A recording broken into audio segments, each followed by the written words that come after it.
Maintenant, je dors dans une cave, hein, je sais pas. C'est mieux que ça, quoi. C'est un squat, je suis d'accord. Mais c'est parce que c'est un squat que tu dois vivre comme un animal. Hein. Il y en a qui pissent et qui chient où ils dorment. Je sais pas comment ils font. Et dormir dans l'odeur. Tu vois. Déjà, moi, dans la cave où je suis, on se fait pipi parce qu'il y a un égout. Toutes les semaines, je mets un bidon de 5 litres de Javel. Parce que moi, ça me dérange. Ouais, là, je connais aussi. T'as été voir aussi à Interbéton? Oui. Il y a une pièce puisque Valérie la dingue d'or là.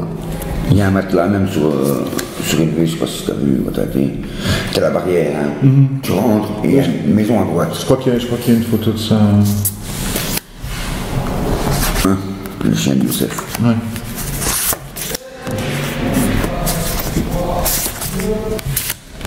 Ça c'est, je vois où c'est. Ah, ça aussi tu vois. Ouais, je connais, fracasse. J'ai dormi là aussi, un peu. Allez, franchement, comment tu peux dormir là-dedans? Je sais pas quoi. Tu sais, moi je nettoie un peu, quoi. Au moins la place où je suis. Tu vois? On n'est pas des animaux, quoi, bordel. Et les choses, on n'a rien à foutre. Il y a la cam, mais il y a aussi son bien-être, quand même qu'on est dehors, tu vois. Tu sais, moi, tu vas dans la cave où je suis, il n'y a pas un trace, hein. J'ai tout nettoyé, j'ai tout.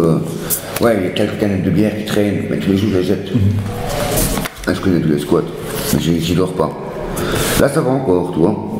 Oui, il était là, c'est propre encore. Mais là, regarde par exemple. Ouais. Comment on peut dormir là-dedans? Tu vois?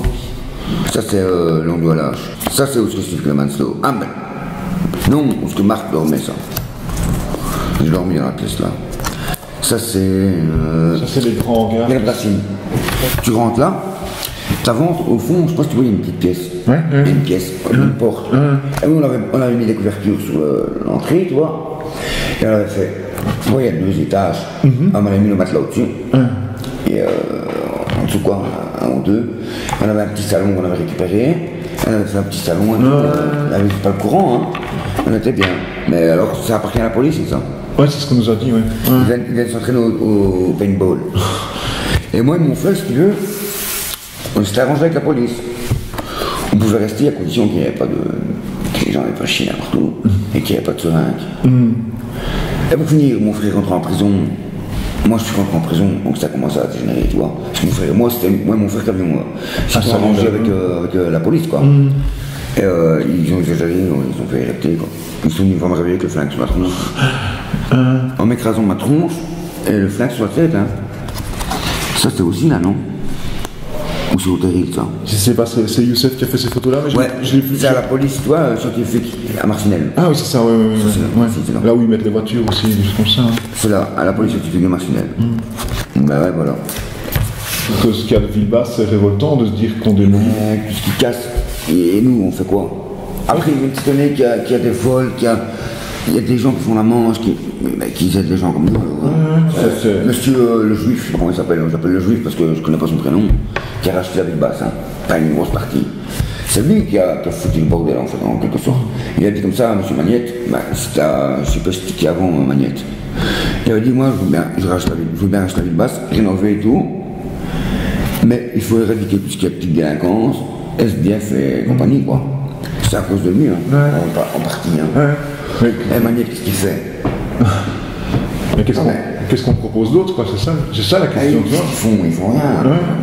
Moi, à la base, je suis venu à Neuve, moi. Là-bas, ils font encore moins qu'ici. À la base, je suis venu à Charleroi parce que je pense que c'est la facilité de trouver, tu vois.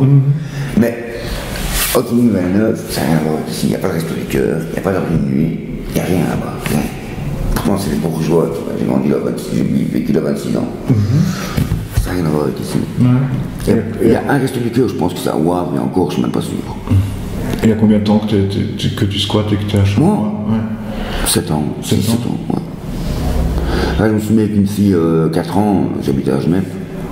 Mais vraiment, squatter, on va dire, à Charleroi, il y a 3-4 ans, en gros. Et quoi, c'est de plus en plus dur ou... Oui, il y a un mois d'ici, on est venu foutre le feu, dans l'endroit où je dormais. Et pourquoi? J'avais déjà rien, et j'ai encore moins de rien. Tout ce que j'ai là, c'est ce que j'ai là. Tu vois? J'ai rien d'autre. J'ai plus de papier, plus rien.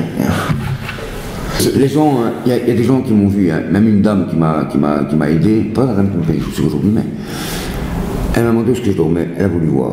Quand elle a vu où j'étais, elle est tombée presque dans les pommes, la femme. C'était un trou dans le pont, à la longue relâche. Ah oui, on m'a expliqué qu'il y avait ça. Ouais, vous rentrez dedans. Je suis couché, mais tu peux pas te mettre debout, ni à genoux. Hein. J'ai dormi là pendant passé 1 an. En hiver, et puis cet hiver-ci, là. Crois-moi bien, ils sont passés. Parce que j'étais pas tout seul, j'étais avec mon petit frère. J'ai plus le coup. Parce que je crois que je serais tout seul. Un hiver encore comme ça, je pense pas que je passerai. Tout ça, la cave ici, là où je dors maintenant, le petit mec dit que je laisse dormir là, que je ne devrais pas. Et j'espère qu'à cause de lui, je ne vais pas perdre cet endroit, quoi. Parce que si je perds cet endroit, je ne sais pas où aller. Et je suis pas bien, et je suis pas mal non plus. Je suis mieux là que dans mon trou à rats où j'étais. Parce que mon trou à rats, ça faisait quoi? Ça de l'arche, ça de haut. Hein. Et je dormais là. Mais en hiver, il faisait quand même moins froid que dehors, quoi. Mais ici, dans la cave, je dors en calbar, en t-shirt, il m'a fait chaud. Donc en hiver, ce sera pas trop. Sinon, ben, la manche, je la mange à Robert, le soir. Les flics ne me cassent pas les pieds, jusqu'à maintenant. Tu as d'autres? Je vais de temps en temps, il n'y a pas besoin. Carole rue, c'est souvent pour le matériel, tu vois. Sinon, mais souvent, je vais ici. Au rebond, je ne peux pas rentrer parce que je suis toxicomane. Et dans la rue, il n'y a personne qui passe, de gens qui. Enfin, tu vois, style assistants sociaux, des choses comme ça. Si, il y a Carole rue, il y a 2 amis à moi qui sont indicateurs pour les jeunes au point jaune. Mais ils passent souvent voir si je vais bien, tout ça. Il y a Denis Huvier aussi, qui passe de temps en temps. Tu vois, c'est qui un Denis Huvier? Non, je ne sais pas, non. Il s'occupe, il est en partie dans les restos du cœur. Bah alors, c'est lui, je ne sais pas si tu viens, 3-4 ans, il avait mis des tentes ici. Avec une lunette, tu vois. Oui, je sais pas. Avec ta lunette rouge. Lui, qui passe de temps en temps voir si je suis bien, vivant. Cet hiver-ci, il est passé plusieurs fois d'ailleurs. Il est venu m'apporter un sac de couchage de l'armée, on me l'a volé, il est venu m'en apporter un autre. Là, il passait de temps en temps voir si j'étais bien frais, quoi, on va dire. Hein. Ou sinon, à part des connards qui m'emmerdaient pour me gratter, parce que moi j'étais dur à gratter, c'est tout. Tu as l'impression que vous êtes de plus en plus ou... Ouais, c'est blindé. Mais maintenant, il y a des Roumains, c'est aussi en partie à cause d'eux. Hein. Je ne suis pas raciste, hein. Mais ils viennent avec leur gosse et tout. Ils font taper la manche sur leur gosse de 4-5 ans. Comment tu veux que les flics et les gens ne soient pas dégoûtés de voir ça? Parce qu'il y a eu une rafle, je n'ai pas entendu parler, je suppose. Si tu veux, c'est Robert Lafitte. Toi, je ne sais pas si tu as vu en fait, en ville. Il y en a qui viennent avec un machin là, qui met des feuilles aussi avec ça, pour parler, tout ça. Et le soir, ils sont sur Robert Lafitte, on se la fête et boire et tout. Hein. Et ben, le soir, donc les amis font ça.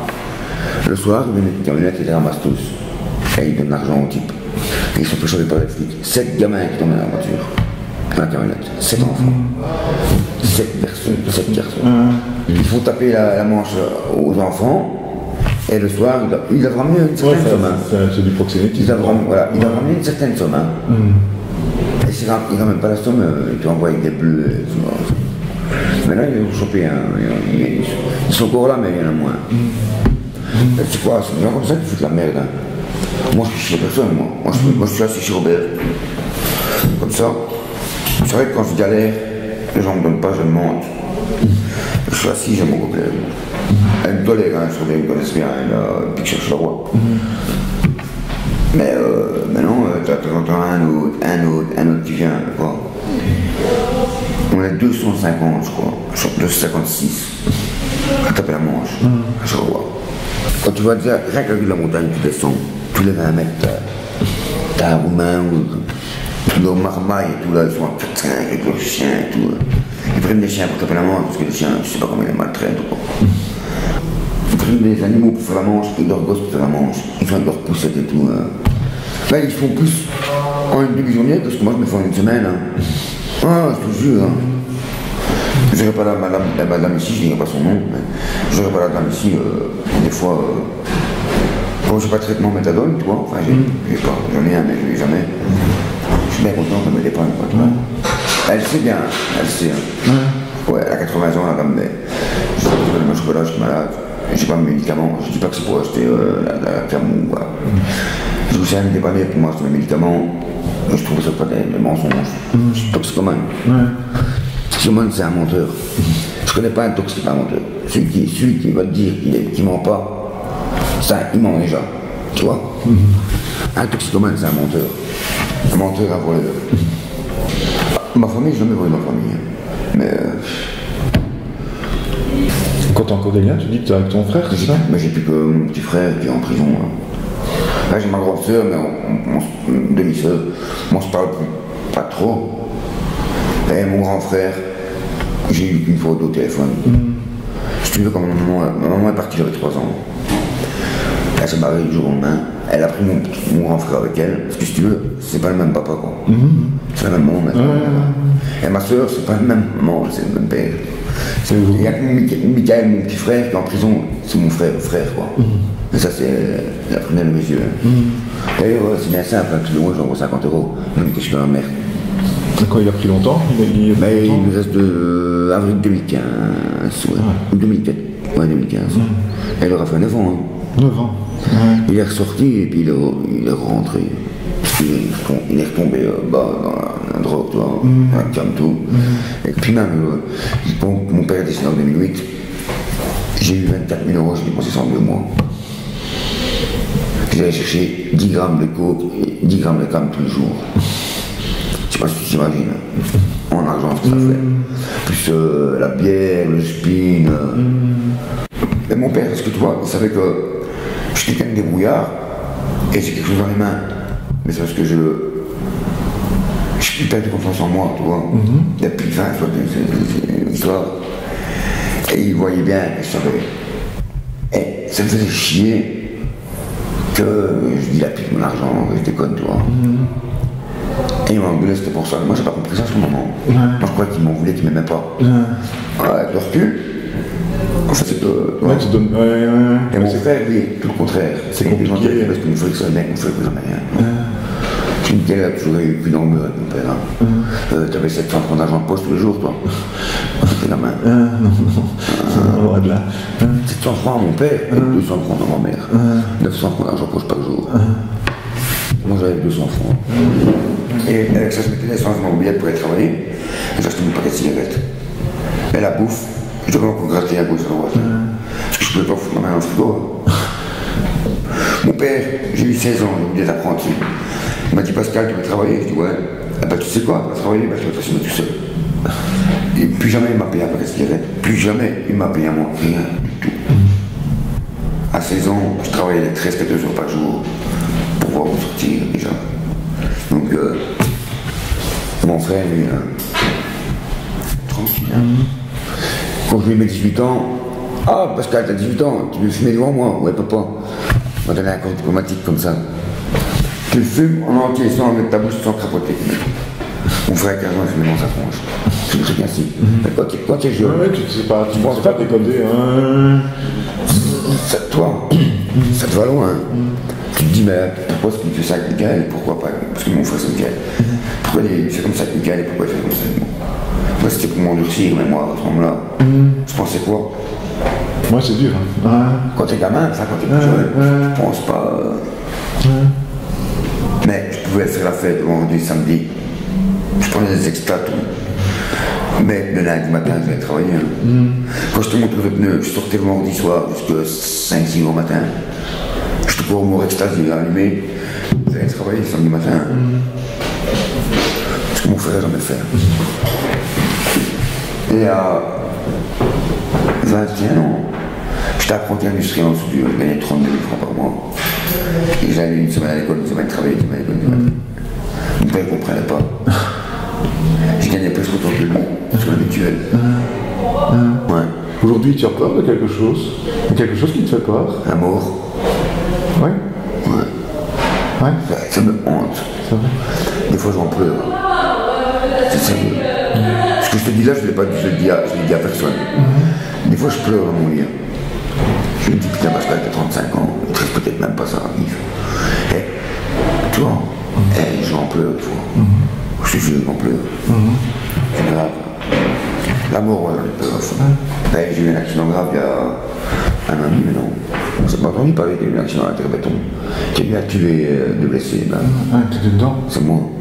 Moi, j'ai failli rester. Mon meilleur ami est décédé, Olivier. Celui qui était. En fait, ce qu'on disait. La voiture que j'ai volée, moi. Je suis bien intéressé à côté de lui dans la voiture devant, il avait vu passer, c'est pour calcul. Moi, j'ai le poumon décollé, ça avait qu'à toucher, j'étais paralysé pendant 3 semaines. Je suis resté 4 jours dans le coma, et 3 semaines paralysé après. Je suis resté 3 mois à l'hôpital. Là, je pleurais aussi vraiment bien. On dit que ton meilleur ami est décédé. Hein, en plus, c'est un véhicule que tu as volé toi, donc imagine déjà ce que ça te travaille dans la tête. Moi, j'ai son image, j'ai tout donné du choc. Et j'ai repris connaissance, un peu de conscience après. Tu vois. Après, je suis retourné dans le. Parce que j'étais. J'ai souffert. J'ai son image, comme ça, sur le volant, tu vois. Décédé, quoi. Et moi, j'étais derrière la voiture, j'étais plus touché que devant. Et l'autre, il arrive encore à me voler dans l'instant. À un quart d'heure près, je serais mort. Si des amis, mes amis à qui j'ai squatté à l'époque, se demandaient pas ce qu'on foutait, qui venaient pas voir après nous, ben je serais mort. Parce que l'autre connard qui était devant la voiture, Julien, il bougeait tous les trucs de la voiture, il n'a pas pris l'ambulance. Moi je savais plus bouger. Ah, t'imagines pas la douleur. J'ai rien qui pensait. J'ai eu une voie centrale, un grain thoracique, et un tuyau, tu vois. Et à un point, comme ça fait me laver, j'hurlais. Comment j'avais mal. Et c'est un hasard comme ça qui t'enfonce. À vif. Quand ils m'ont mis, j'étais dans. Quand ils m'ont enlevé. Attention, c'est pas pire, ils l'enlèvent. Ils me refont une radio. Ah ben, faut vous le remettre parce que c'est pas encore bien. Et tu piques ça comme ça. J'ai pleuré. Alors, je reviens là-dessus. Je me réveille du coma. Et c'est incroyable que je sois vivant, hein, pour eux. Ce qu'ils avaient dit à Antoine, tout ça, s'il passe pas les premières 48 heures, c'est bon. Mais s'il se réveille, à mon avis, il sera paralysé, quoi. Je me réveille, 3 jours après, paralysé. On t'annonce la mort à ton pote. Comment ils peuvent pas, hein. Moi, j'ai voulu savoir. Je le savais, hein. Parce que les flashs, j'avais des flashs. Mais alors, quand tu vas rester paralysé peut-être toute ta vie, et tu sais même pas faire ça. Et j'ai pleuré, tu sais. Et puis, 2 semaines, 3 semaines après, je me réveille. Oh, j'ai bougé. Les ambulanciers, les policiers sont venus me voir à l'hôpital. Ils ont avoué pas que j'étais debout. Tu t'aurais vu la voiture, tout le monde, comment je te parle. Une Citroën Saxo, tu vois ce que c'est? Mais tu la coupes en deux. Tu vois? À son mec, il m'a dans un mur. Et une phrase que je ne dirai jamais, c'est l'infirmière qui m'a dit. Je dis pourquoi moi je suis pas décédé? Moi je dis pourquoi moi je suis pas mort? Pourquoi lui? Pourquoi pas moi? Monsieur, si vous n'êtes pas mort, c'est que vous avez quelque chose de bien accompli sur la terre. Parce que je regarde de loin.